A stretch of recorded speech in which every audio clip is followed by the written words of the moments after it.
ঈদে মহাসড়কে বেড়ে যায় যানজটের ভোগান্তি। ঈদ সামনে রেখে যানজটের ভোগান্তি নিয়ে বিস্তারিত জানাতে গাজীপুর থেকে যুক্ত হচ্ছেন সহকর্মী জাহাঙ্গীর আলম।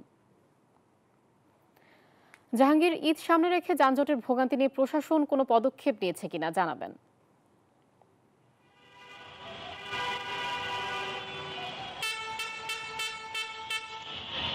কাজী আয়েশা, আমি রয়েছে এখন গাজীপুরের চান্দনা চৌরাস্তা এলাকায়।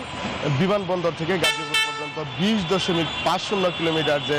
বিআরটি লাইন রয়েছে, সেই বিআরটি লাইন কিন্তু এখনও কাজ চলমান রয়েছে। সেই চলমান থাকার কারণে কিন্তু দীর্ঘদিন ধরে এই রুটে যে চলাচলকারী যাত্রী যারা রয়েছে তারা কিন্তু চরম ভোগান্তিতে তাদের কিন্তু পথ চলতে হয় এবং সাধারণ যাত্রীরা কিন্তু বলছে যে তারা কিন্তু নিজ নিজ গন্তব্যস্থলে পৌঁছতে গেতে অনেক সময়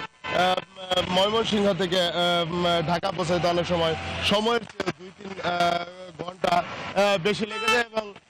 যারা উত্তরবঙ্গে থেকে আসা যাওয়া করে তাদেরও কিন্তু ঠিকই একই অবস্থা এবং যাত্রীরা বলছেন যে তারা কিন্তু সকল বাধা ছাপিয়ে নিজ নিজ গন্তব্যস্থলে এই ঈদে জামা জুতো অ্যাক্সেসরিজের ডিসকাউন্ট মানে সময় মতো পৌঁছাতে যায় এবং আইন শৃঙ্খলা বাহিনী বলছে যে বিআরটি প্রকল্পের যে লাইন রয়েছে সেই লাইনে কিন্তু যন্ত্রতন্ত্র যে রাস্তা পারাপার হয় এবং সাধারণ যে যাত্রী রয়েছে তারা কিন্তু যন্ত্রতন্ত্র রাস্তা পারাপার হয় এবং ফুটওভার ব্রিজ না থাকায় কিন্তু চরম ভোগান্তিতে পড়তে হয় এবং এখানে কিন্তু যানজটেরও কবলে পড়তে হয় এবং সড়ক দুর্ঘটনার পরিমাণে কিন্তু বেড়েছে এবং আইন শৃঙ্খলা বাহিনী বলছেন যে এই সকল মিলিয়ে কিন্তু তারা তাদের যে কার্যক্রম রয়েছে সেই কার্যক্রম কিন্তু পরিচালনা করে যাচ্ছে এবং তারা কিন্তু